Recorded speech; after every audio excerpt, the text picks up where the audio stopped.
He might be 90 years young, but we shouldn't forget our responsibility.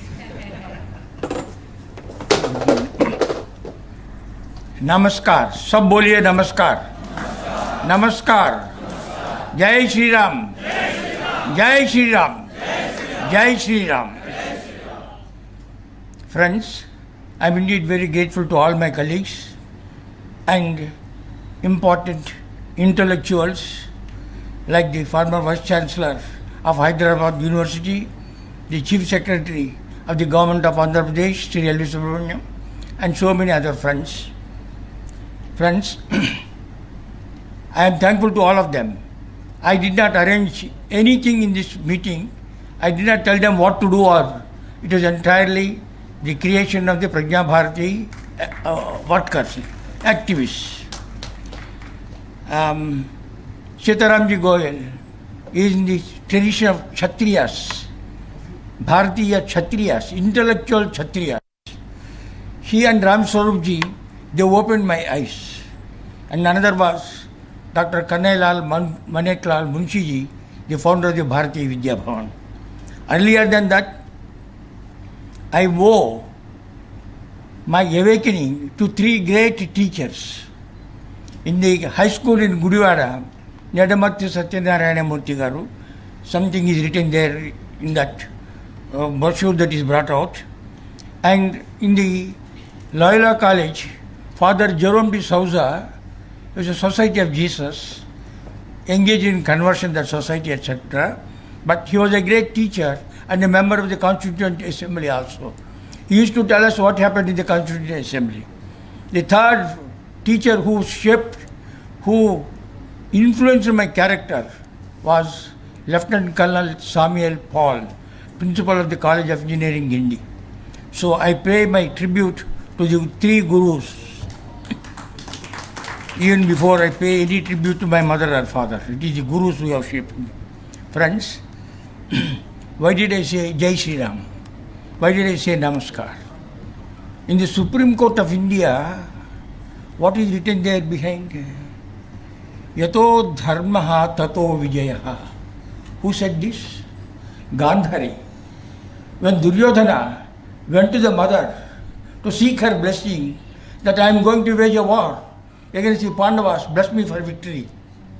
The great Gandhari did not say Vijayi Bhava. She said, Yato dharmaha tato vijayaha. Where there is dharma, there only there will be victory. What a noble lady. And that is the ideal that is written there in the Supreme Court of India. Friends, Rama is dharma personified. Act as Rama. Think and do, think like Krishna.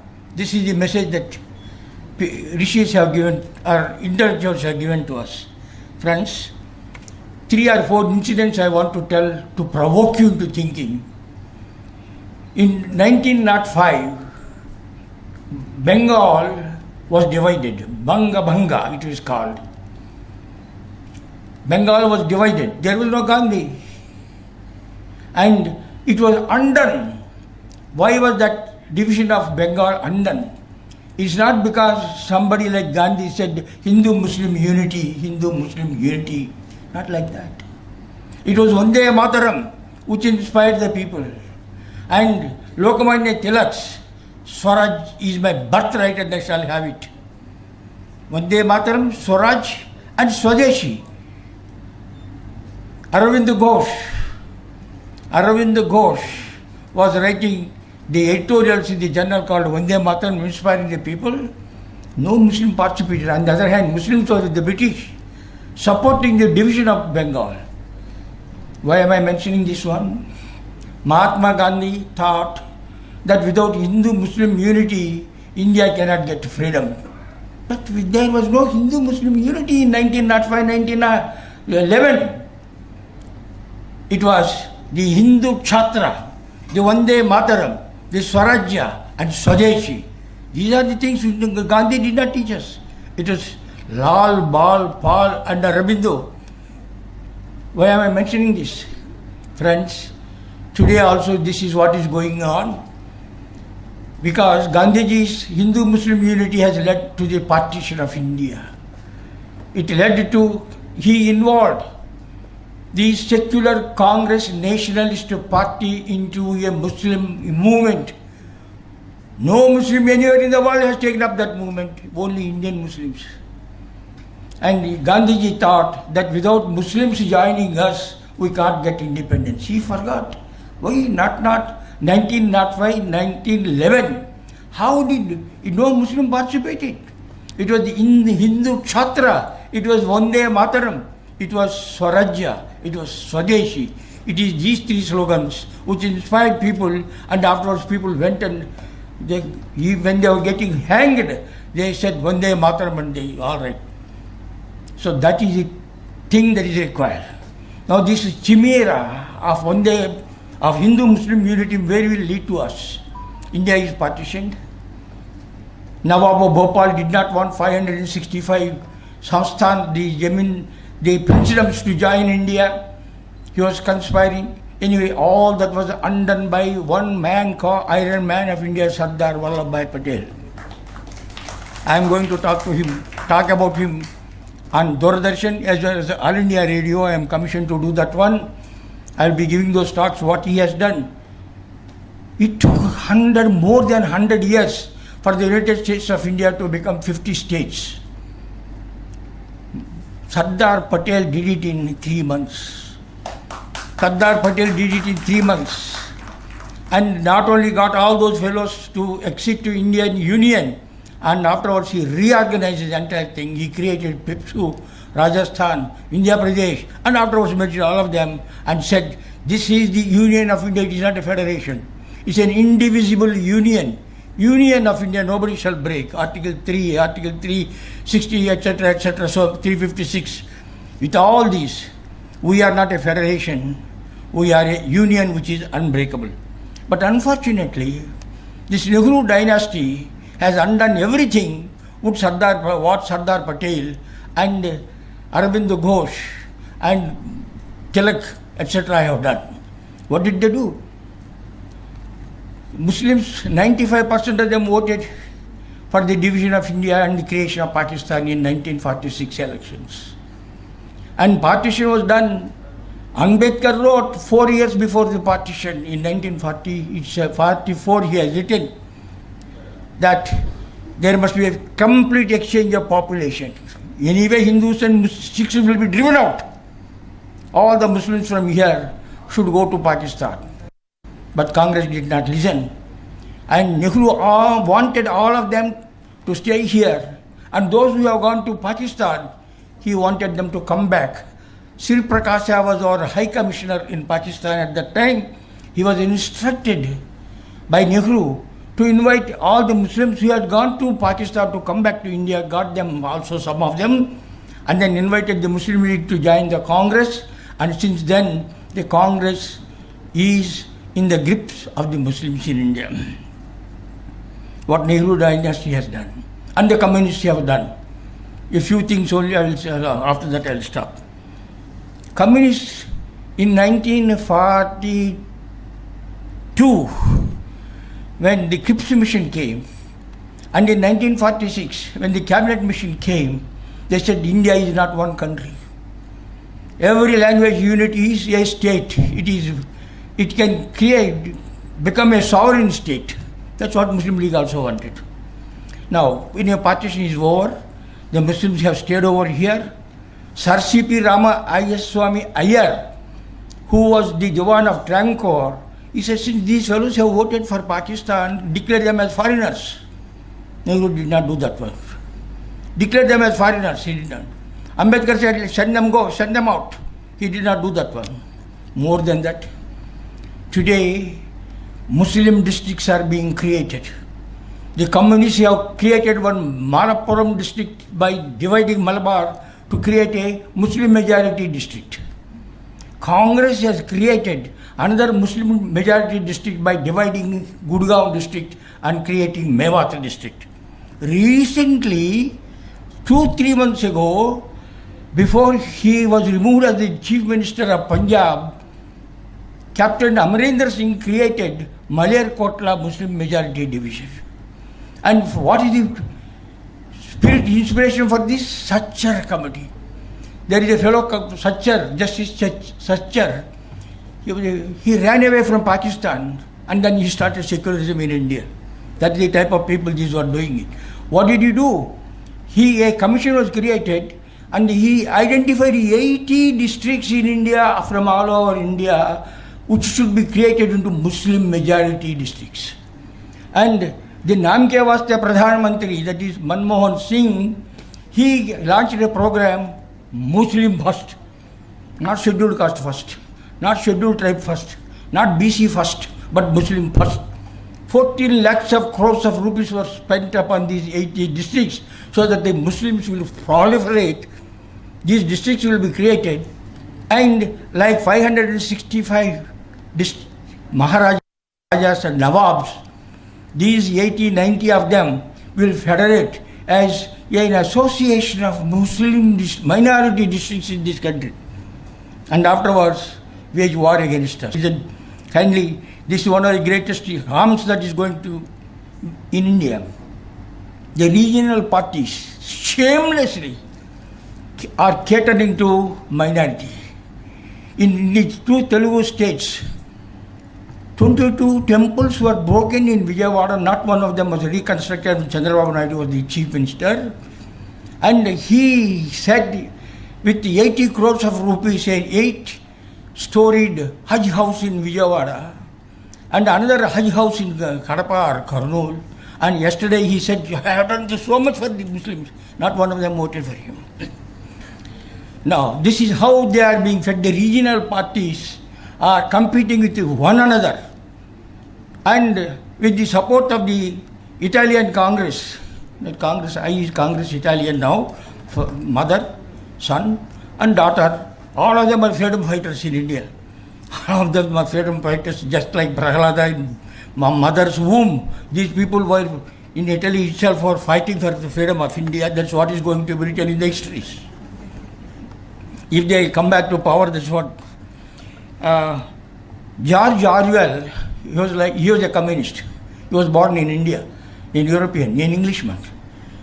He opened my eyes. He wrote 1984, Animal Farm, etc. Those are the books, The God That Failed and whatnot.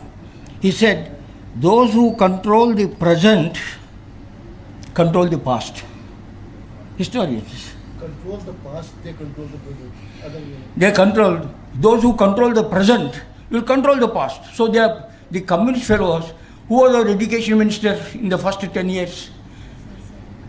Abul Kalam Azad. Abul Kalam Azad. Sardar Patel once said, there is only one nationalist Muslim in Congress, that's the Jawaharlal Nehru. Only one nationalist Muslim. There are so many other things, things are slowly coming out, all of these are tumbling out from.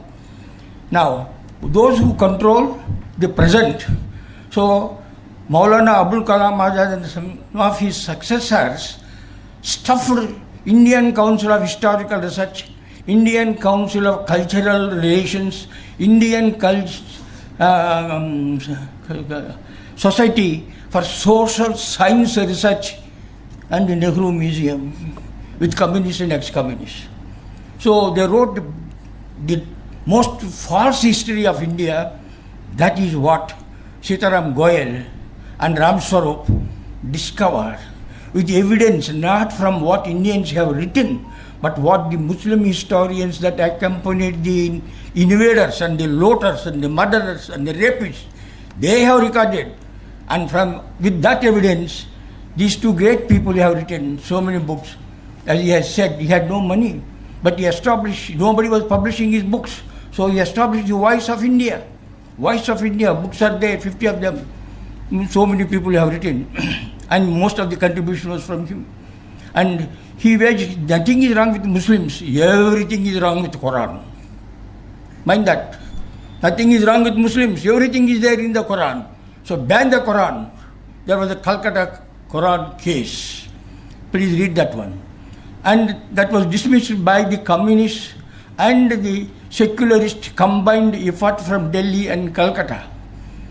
One judge who admitted that a lady judge was, that the case was taken away from her and was given to a communist type of judge who said, these are words of God, how can I do anything? Who told? The defense, the lawyer asked, who told you? Why do you believe that one? Why don't you believe me then? Anyway, it came and Sitaramji annotated that 80 ayats from Quran he picked up and said murder, rape, all sanctioned by Prophet Muhammad. What is happening in Kashmir was exactly what was done by Prophet Muhammad. What was done in 1921-22 in Malabar Bhopla rebellion was exactly what Prophet Muhammad did. He expelled the Jews from Medina. They are expelling the Hindus from Kashmir. They did that one. Prophet Muhammad got 800 Jews beheaded and thrown into the ditch. This is what exactly was done in Malabar in 1921-22. And Gandhiji said, Mopalas are God-fearing people. They are doing what they believe is God has told them. That's how he has dismissed. And one nationalist Congress man, he said, what is wrong? The Hindus were given an option. Either you become a Muslim or die. They became Muslims. So it is voluntary. I will put to death. It is voluntary. That is the type of thing that was happening in this Congress. And mind you, gentlemen, if you read history, Muhammad Ali Jinnah opposed Gandhi, saying you are unnecessarily bringing this Muslim agitation into Congress. Day after tomorrow, no Muslim will listen to you or to me. They will listen to the Mullah and the Maulawan and the Imam and all those people. And that's what exactly happened. He said, I will teach you a bloody lesson. Vote that. And he saw that country was divided. So friends, now, I have achieved what I wanted in the telecommunications against many odds. Many odds. 3 times I was drawn by my seniors before the Public Accounts Committee. The Public Accounts Committee is always chaired by the leader of the opposition, Vajpayee, etc. They said, if only there are a few more Hanuman Chaudharys in your department, it will work better. It will work better. Because what all I did was, with 3 questions, what is the problem, what is the solution? I will implement it not seeking any fellow's permission, because I am the general manager. I am responsible to my customers. I build them before giving a service. Advance rental we used to take, saying that I will give you service and no service. No. If there is no service, I will refund your money. Who asked you to do that? Aharnisam seva mahe. That's what our motto is. I am not doing seva, so I can do tax. I won't do. First, am I making money? No. Is government put to loss? No. Is the customer's satisfaction more or less? More. So, no law for me. These are the 3 tests. And now, all that apply, no reply. Then my vision was, hath mein telephone, gaon mein internet. Achieved. For 130 crores of people, we have got 120 telephones. The beggars are having telephones. In Tirumala, Tirupati, the beggars, if a Bombay devotee comes, she is telling you, idhar Bombay aadmi aaya hai, wo paisa de dega, idhar aao. That's what they are communicating with one another. So even the beggars are have got telephones. So I am proud of that one. Then man does not live by bread alone. Navityena tarpaneyo manushyaha. Man does not live by bread alone. We are essentially spiritual beings, human beings. God has created us. And the Aham Brahmasmi has said, Shankara said. So these are the ideas. And how did I start my quest? Here is Gopichand's son, Ramaswamy Chaudhary Tripurneni. He is in a way my grandfather, and his son is Gopichand. Gopichand wrote one book and he dedicated to his father. And he said, why am I dedicating? Because he taught me to ask Yenduku. Yenduku. Jivitanta varko koda Yenduku adugutu undu. That is a quest. So these are the 2 people and my 3 teachers. And Ram Swarup and Sitaram Goyalji. These are the influences. I read all those 50 books. And Munshiji initiated me into Bharatiya Vidya Bhavan. Why is it Bharatiya Vidya? This is a story. Why am I having this? I did not have before. I was the chairman of the Bharatiya Vidya Bhavan in Hyderabad. Every year we used to recruit new fellows, teachers, some are gone. So for them, I used to hold a 5-day retreat saying, what is Vidya? What is Bharatiya Vidya? One day I asked them, are there any Muslims among you? They were. Are you proud about Islam? Yes, we are proud about Islam. Are there Christians among you? Yes. Are you proud about Christianity? Yes. Are there any Hindus? They were looking like this. Yamma. You have no shame? You have no shame? There were two of them are saying that I am proud of Islam. One is saying I am proud of Christianity. You can't. From tomorrow onwards you will come with this. And whosoever has got 1 meter of Veni and Jada, I will give 100 rupees. So into the colleges and everywhere I said, these are the marks of Mardani, that you are a man, that you are a Kshatriya. So why should we give up these things? So friends, lastly I would say, this constitution has got to be ended. Indian constitution has got to be ended. Karmanyeva adhikaraste ma phaleshu kadachana. The teaching, the dharma teaches us, it is duty, duty, duty. Whereas the constitution is all fundamental rights. Fundamental rights. There are no fundamental duties. India's tradition is duty. Every right is in a duty fulfilled. That is not there. Thanks Indira Gandhi, among so many bad things, one good thing she did. She amended the constitution during emergency and introduced Article 52B, fundamental duties. But they are not enforceable. They are only directive principles. That's why no duty is imposed on anybody. So we have to amend the constitution to impose fundamental duties, because without duty you cannot ask for rights. Number 2, Article 30. It gives absolute freedom to minorities to establish educational institutions of their choice of any number, establish them, sell the seats to Hindus. That right is not there for Hindus. This is a Hindu land. The right which Hindus do not have is given to the Muslims and the Christians. And another thing, Article 25, right, fundamental right to profess, practice and propagate religion. Hindus don't propagate. They don't convert others. They get converted. So that is the right that we are given. Dr. Ambedkar opposed this very much. He said, I have studied all the constitutions. In no constitution in the world is there a right for propagation. Similarly, somebody said secularism. No, India has always been secular. The only time India, a ruler had a religion was when Ashoka was there. He declared Buddhism as a state religion. Not anybody. Not anybody. So we are fundamentally secular. We are fundamentally duty conscious. We are fundamentally non-converting. We oppose. But Nehruism is a crypto-communist going on the lata, on the creeper of Mahatma Gandhi. Mahatma Gandhi was the support, this fellow was the creeper. He never talked of socialism and secularism as long as Gandhi was there. He started talking about socialism and secularism after Gandhi was dead and Professor Sardar Patel was also dead. 50 December. And in 54, Indian Congress said at Avadi, socialistic patriotism society. Sardar Patel once ridiculed them. There are 170 branches in Brahmins in India. He said, in socialism, there must be 1700 brands of socialism. Which of that brand are you? That's what Sardar Patel used to say, friends. So he has talked, Ramadev has talked about Chhatra Dharma, Medho Chhatram, intellectual Chatram. That is what is required. What a pity it is. India will be divided. Now, the regional parties are saying federal. Not one word. Ours is the longest constitution in the world with 465 articles.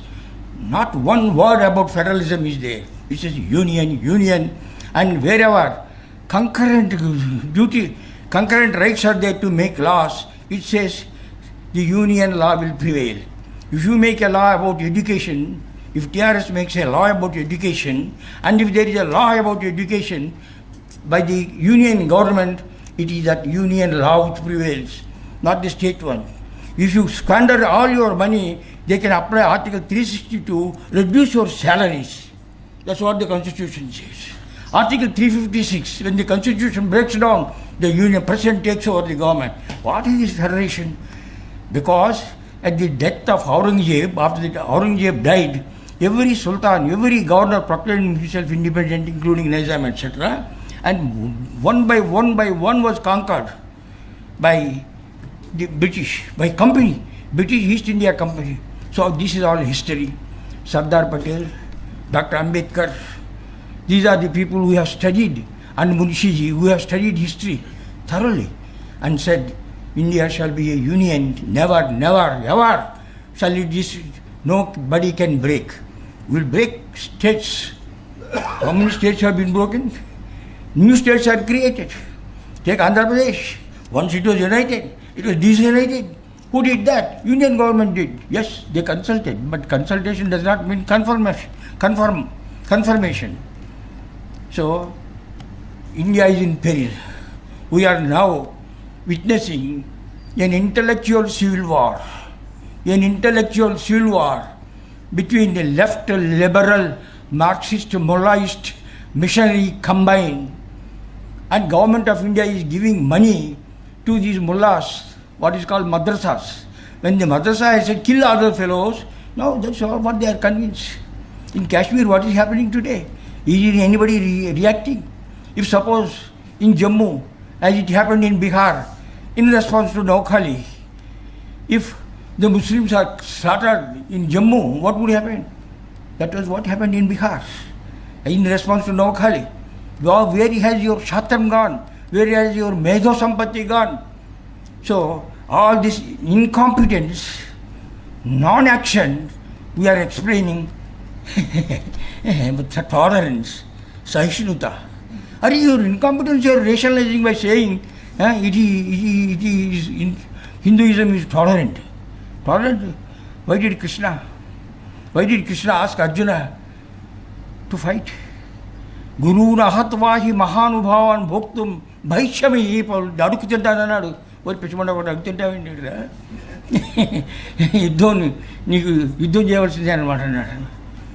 that is what is required today. First, intellectual battles that should be won. And after that, if it leads to civil war, maybe it's so.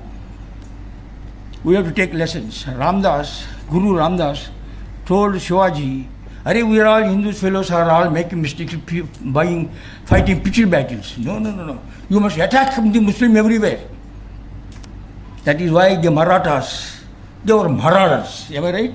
They were marauders. They never sat together. They went on fighting, and withdrawing, fighting, withdrawing. That's how they conquered the whole of. It is wrong to think that Indian power has gone from Muslims to the British. Indian power has gone from the Marathas, Hindu Padapada Shahi, that's what inspired them. The Maratha Confederacy went up to Calcutta, went whole of South, whole of West, whole of North. Only a titular Mughal fellow in his name, hey, Daskat karo idhar, they were doing like that. And when the Peshwa, when the titular king said, Scindia was controlling the Mughal Empire. So Scindia, Peshwa, both of them said, we will finish these Mughal fellows. But what is the third one? Who was a captive? Shambhaji's son was a captive in the Mughal court. So when he was this king in the Satara Namke Vaste, he said, no, Mughals are, please don't. In his name we will do everything. So one lesson, yato dharmaha tato vijayaha. Second, Hindu Chhatram. Every country that was invaded by Islam, within 50 years, na Vesha, na Bhasha, na Bhosha, nothing remained. But in India, even after 618 years of incessant struggle, how many people were converted? No more conversions are taking place because we have lost Chhatra. One king after king after king after king fought. the invaders. This is the true history. That is what Raja or Goyal, Sitaramji Goyal and Ram Swarup have written. And the evidence that is given in the histories, that is tarikhs, they are called, of the Persians and the other fellows who accompanied the invaders and rulers. So friends, I have spoken enough. I am living only to see that dharma prevails, and that each one of you, please forget about the Nehruvian secularism, which has made us feminine. That is explaining everything by saying we are tolerant. Sarva dharma samanatvam. Read Bible. You should not marry any non-Christian. Read the Islam, Quran, and everything what Prophet Muhammad had done in the as recorded in the Hadith. That's what they are doing. So the problem is not with Muslim. The problem is with the Quran and the Bible. The Calcutta Quran case was dismissed. Now, the president of the All India Shia Personal Law Board, he has picked up 25 of the ayats, that is sloka type of things, in the Quran and approached the Supreme Court, banned these things. Let us see what will happen.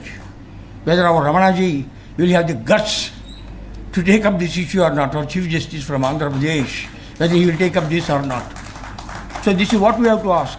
When they are teaching murder, they are teaching rape, they are teaching asahata, that is saying he who is not a Muslim, who is not a Christian, they will go to hell. 300 years those two fellows waged wars, what are called crusades. 300 years Muslims and Christians waged wars. Inconclusively they gave up. Whereas for 800 years Hindu India has resisted Islam. But is not able to resist Christianity because of the effemination of the Hindu Chhatra, of the Hindu intellectual Shastra and our debates. These are the type of things that should be there. So let's hope. And I am living only for seeing that one. And I am 90 years young.